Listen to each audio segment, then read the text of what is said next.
今天咱们不用除湿机揉面，也不需要手套膜，不需要隔夜发酵面团，甚至不需要冷藏。来一个免揉面的吐司，用最普通的食材来做这款柔软又拉丝的鲜奶吐司。我带着你们一步一步的操作，你只要跟着我的步骤来呀，保证你零失败。好了，以下的视频新手留下，老司机可以走了，并留下你的3连。今天的操作就在这个大碗里，不需要别的容器了。我用了210克的牛奶，这个面团有点黏啊，你可以预留10克的牛奶。不喜欢牛奶的可以用180克的水、40克的细砂糖、3克的耐高糖酵母。先把酵母和糖融化，听话啊，搅融化了再放高筋粉。过筛后的高筋粉250克。盐3克，然后就开始搅拌。咱们的食材已经是最简化了，这些食材呢很快就能搅拌均匀。这面团的含水量确实是不小，不过水量大，吐司也会更柔软。拌到没有干粉以后啊，加入20克的融化黄油，继续把黄油搅拌到面团里。黄油和面团充分的混合，觉得刮刀不给力的，可以用擀面杖，然后捶打搅拌。这一步一定要搅到看不到黄油，面团呈哑光色，然后把面团铺平，盖上保鲜膜松弛20分钟。20分钟后啊，我们来用刮刀给面团折叠了。折叠就是从底部往上翻。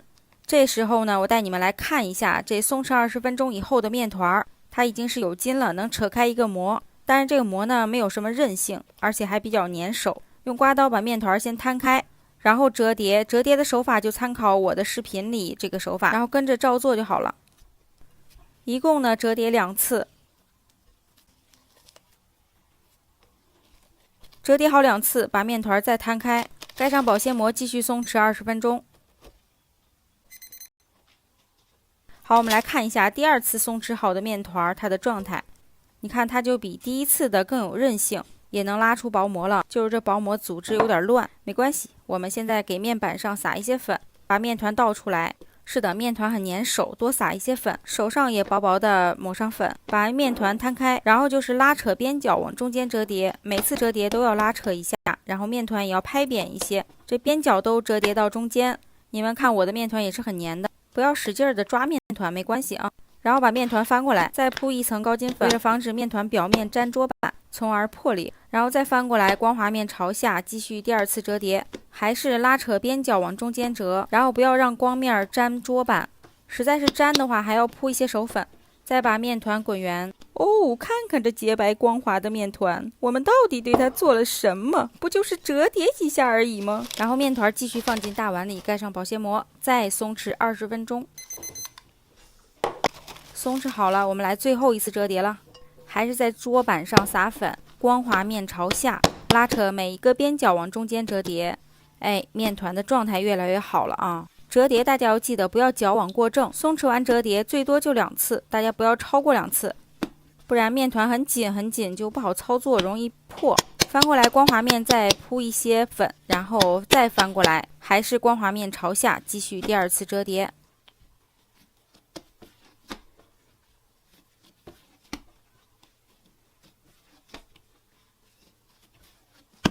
好了，2次折叠后，再把面团滚圆。现在咱就开始第1次发酵了。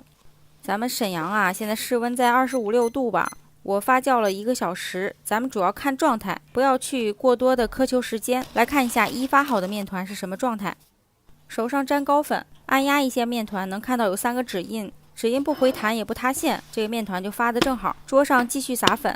把面团拍扁排气，平均分割成3份，大概每份170克左右吧。然后把每一份面团都拍扁，接着折叠滚圆，依然是我们折叠大面团的手法。你看我这面团呀，还是比较粘手的，所以你也不要怕粘手，手上还是要薄薄的铺手粉，然后把面团收圆，收到表面光滑就可以了。这面团呀，不要过度的收圆，让它表面破了。如果感觉面团过紧呀，你就要松弛了。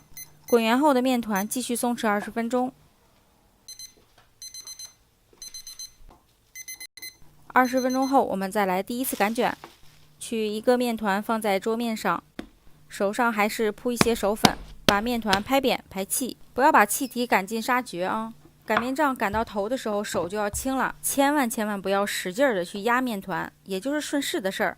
面呀要擀到有一定的厚度，厚度大概1到1.5厘米，然后把四周的大气泡拍掉，再把面团翻过来，拿手稍微整理一下，底下宽，上边窄，从上到下卷起来。卷的时候嘞，中间鼓起来，两边收紧。你照我这样卷呀，你做出来的吐司一定会很好看的。好，一次擀卷后继续松弛20分钟。记得盖上保鲜膜保湿啊，不要让面团暴露在空气里。面团表面干了也会导致破裂，锁不住空气，最后吐司长不大。20分钟后我们再来第2次擀卷，还是用手沾上手粉，先把面团拍扁排气，依然是要保留一些空气，再从中间下擀面杖先往上擀，擀到头的时候手就要松开，不要使劲了，再从中间往下擀。松弛好的面团呀不会回缩的，如果这一步回缩了，那你就要让面团再松弛一会儿。擀好的面团翻过来啊，依然是下边宽上边窄。咱继续从上到下卷起来，不要卷得太紧，还是中间鼓，两边收，然后卷成这种鼓鼓的模样，这种吐司做出来肯定好看。好了，第2次这个卷呀，底下的收口一定要收严实了，我们用手给它捏一下。你看我的这个吐司面团并没有卷太多圈，面团卷的圈数太多，或者是薄厚不一呢，也会导致吐司沉积。好，3个面团底部朝一个方向放进吐司盒里。今天做的是1个吐司的量啊，摆进吐司模具中，用手稍微按压一下，这样面团更服帖。然后烤箱里放一盆温水，再把吐司放进去，37度的温度。我发酵了1小时，咱们这吐司呀，因为没有怎么揉面，所以它的爆发力并不是很高。最终发酵高度要在9分满，再薄薄的刷上一层蛋液，可以不刷。然后我的烤箱上火170度，下火210度烘烤了30分钟。吐司的上色一定要深才好吃。我想啊，对新手再重复一下那句老话：颜色浅的面包虽然看起来很柔软，凉了以后啊，面团发死，并不好吃。而烘烤时间太长的吐司呢，表皮会变硬，那虽然熟透了，也依然是不好吃。吐司就得在40分钟之内烤好，所以你根据你的烤箱脾气再来调节温度。好了，今天视频就到这里了，我是为珊妮做面包的珊妈，我们下期见，拜拜。做黄油排包啊，对我来说没有最好，只有更好。我也研究过很多款黄油排包的配方，并且用这个面团试过了啊，做吐司或者小餐包都没有排包口感好。经典就是经典，黄油面团就得做成排包，排包的口感非常的松软，而且我发现呀，切片吃和撕着吃各有不同，你们都试试。好了，这个面团不好揉，但是你跟着我手揉啊。我们先把液体混合，这个食材是非常的复杂的，没有关系，咱们复杂也有复杂的手揉办法。磕2个鸡蛋，然后挖出来点蛋清，也就是说剩下2个蛋黄和部分蛋清，一共是75克。接着把它们打散，然后倒入酸奶，这个酸奶非常的提味儿，让你这个面包呢不光有奶香味儿，还有乳酸的香味儿。接着啊，加细砂糖，还有耐高糖的干酵母，然后把这些液体呢先给它搅拌均匀。那正是因为这个食材比较复杂，所以我们这一步一定要先把液体拌匀，你后期拌面粉的时候就会轻松很多了。接着倒入面包粉，中间挖个坑。如果你不放心这样做呢，那么你也可以用大碗来和面啊。但是在台面上和面真的是非常轻松的事情，比大碗上要端着肩膀轻松很多了。把液体倒进来，先拨面粉。液体一开始是比较活跃的，你要小心别让它漫出来了。那么拨一会儿面粉呢，中间就开始没有什么流动性的时候，你再去刮面粉，就完全不怕它流出来了。这个时候揉面切记不要用手，这个面团有一点黏，你听我的，先把这个面粉和液体用刮板去给它铲开。这个时候面浆全部和面粉差不多混合成面絮了，然后一定要保证有一只手是干净的啊，另一只手可以用来搓一搓面团，那一只手就拿着刮板。刚开始这种面絮呢，拿手一直去按压，然后用刮板辅助给它切半。给你看一下，一只手是干净的，另一只手上面有碎面。当一只手保持干净的时候，那么你在揉面的时候呢，就相对的自由很多，想去拿东西什么的都没有问题。然后就开始去搓面了，这时候面团很黏，粘的板子上都是，你不用管它，还是搓出去收回来。它虽然粘有很多，但是你搓一会儿呢，它就会抱团了。搓一会儿面团基本上就不粘了，表面还有一些粗糙，但是看不见干粉了，我们这个时候给它摔打。你记住啊，我一共摔打了10下。你认真观察这个面团，它的表面是不是越摔打越光滑？好，现在这种状态，把它放在一个盆子里，盖上保鲜膜，我们给它放到冷藏，静置25分钟。如果你的室温很凉，你也可以在室温下去静置。但是我想说，这个面团比较特殊，它怕热啊，最后出面温度一定要保证在24度以下。冷藏静置了25分钟，给你拉伸看看它的膜有多好。它现在韧性是非常好的，你可以扯出一个大膜。那么我们前期是不是也没有怎么揉面？你看它这状态是不是还是可以的？你还记不记得以前我要加黄油之前啊，这个面团我是要把它拉伸开、拉薄，但是现在呢，我家比较干、比较冷，所以我就没有把它拉伸开，只是切开了，然后把黄油啊按压在这个切碎的面团里，加上食盐。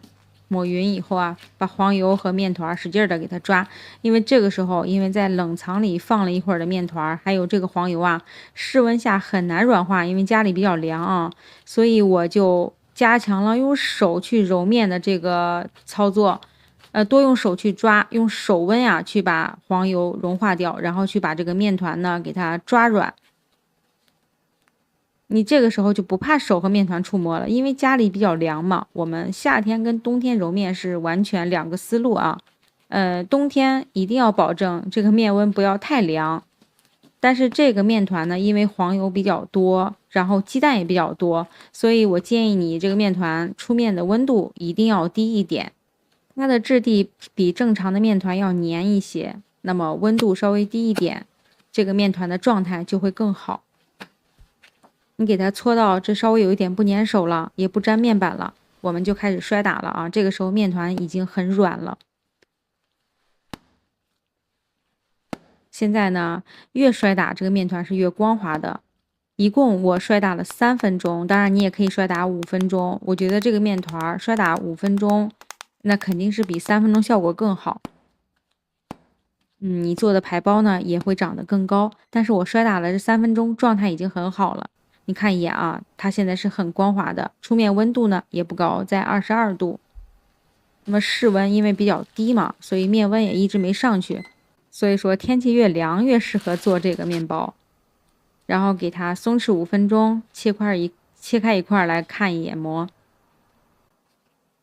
我们现在可以扯出一个非常薄又非常不容易破的膜。正是因为面温低呀，这个黄油多的面膜呢才会非常的有韧性。如果这会儿面温高，那么你这个时候这个面团就非常容易破。咱们面团就揉好了，把它收圆发酵。我在室温下发酵的，我来正计时一下，看看发了多久，大概发了有1个半小时。发好的这个面团用手按压，它有一个指印，不塌陷也不回缩。我们面团就发好了啊，然后用手给它排气，把面团呀，拉扁一些，拉薄一点，因为我们要分12个面团，所以呢，这个面团的表面积要留的稍微大一点。分成12个，一个是50克。分的时候把小碎面放在这个面团底部，光滑面留在上边，用手稍微抓捏一下，把大气体排掉，然后滚圆。就是一个非常简单的滚圆的动作，然后把底部稍微捏一下。你不要滚得太紧啊，滚几下就可以了。给它松弛25分钟。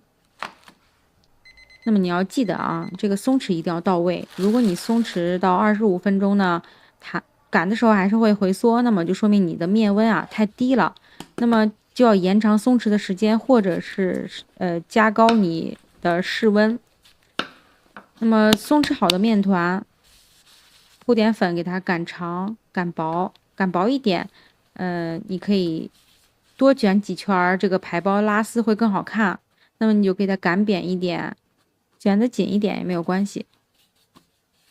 接着稍微搓长一点，然后用我这个是3能的一个吐司模具，放6条。然后我做了2盒，把排包发酵到8、9分满，拿去烘烤。接下来烘烤的温度要记得啊，假如你是平炉，一定要下火高，上火低。如果是风炉的话，就大概比吐司的温度稍微低个5到10度。一定要下边完全上色，那上边呢不要上色过深。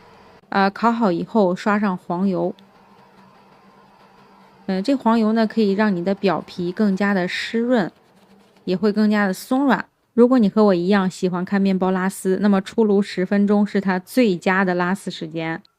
那么如果是要切片呢，就可以隔夜再切，试试看吧，它两个口感都很好吃。交作业啊，下期见，拜拜。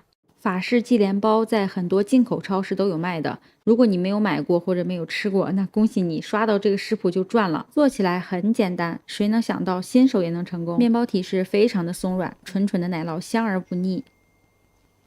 可以说啊，这个面包它只是奶酪和果干的搬运工，不会很甜，越嚼越香，做主食没有问题。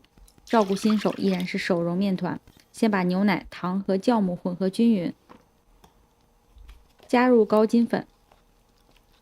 现在不要下手，用刮板先切拌，刮板切拌到看不见干粉，这时候可以用一只手，只需要手指部分来揉面，不停地把面团往中心折叠挤压，挤压一会儿啊，表面就开始变光滑了。手指沾了一点面也没关系，沾一点水打湿，然后用湿手压一压面，把它摊平摊扁。我们需要把它放在冰箱冷藏里，所以压扁一些，它受冷的面积可以更大。这样呢，既起到了低温抑制发酵，又能让面筋变强。放冷藏计时20分钟。20分钟后呢，拉一下面团，不会像刚开始那么粘手了，并且它能拉伸出一定的长度。面和水通过短时间的水解产生面筋，导致面团开始抱团，并且不粘手。现在把它切断，准备把黄油和盐揉进去。黄油啊，最好是室温软化好的，一捏就软的程度。把黄油给它摊开，盐也倒进来，还是像刚才一样的手法啊，把面团往中间折叠挤压，目的是为了把黄油挤进这个面团里，让它充分的混匀，直到看不见黄油以后，取出来放在面板上继续去折叠挤压。然后你就这么反复的折叠挤压，也可以在板上去搓面，慢慢的呢，面团就变光滑了。现在啊，表面是有一点光滑，旁边紧绷的地方啊还有一点裂纹，说明它的延展性还差，咱们给它摔打一下。天气太热了，老用手接触面团呢，会导致面团升温太快，越揉越烂。摔打2分钟，拉扯开它还是一扯就破，其实是因为面温高了。那么面筋没有韧性，这时候把它放进冰箱冷冻室5分钟，还是把它压扁一点，让面团更大面积的接触低温。如果温度很高，会导致面团越揉越烂，一定要降到24度左右。冷冻5分钟到了啊，拿出来再看看变化。首先我们来测一下面温，通过冷冻降温呢，这个面团现在温度是24度。再来摔打1到2分钟。这个面包啊，不要求揉出手套膜，首先食材要完全的混匀，其次要揉到表面光滑。又摔打了大概1分钟吧。现在拉伸面团能明显感觉到能拉出一个结实的膜。拉伸出的膜不需要很薄，但是要不易破，看起来没有油光。然后把面团给它摊开，摊得越大越好。揉面啊，还差最后一步了，混合果干。果干洗干净后过滤掉水，倒上来。水要尽量的滤干啊，不然面团再一次吸收太多的水又变得糟烂。果干均匀的摊开以后，把它卷进去，卷好再给它切碎。然后啊，把这个切面朝上再摆一排，接着横过来继续切。这一步目的是为了把果干均匀的分布在面团里。你感觉果干揉匀了，就开始把它团在一起，轻轻的去揉。这时候不能使劲的搓了。那你直到把这个面团揉的表面光滑，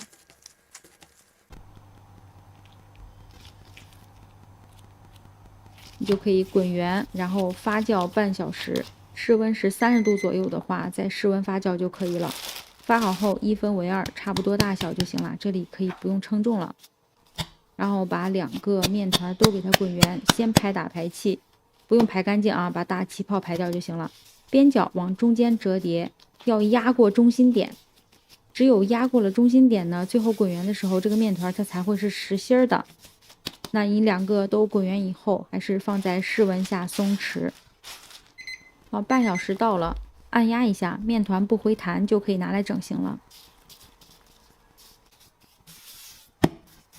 整形滚圆的时候要注意啊，两面沾粉，确保不沾面板，面团不沾板子，也不沾擀面杖，你擀的时候才能均匀的给它伸展开，擀成正圆形。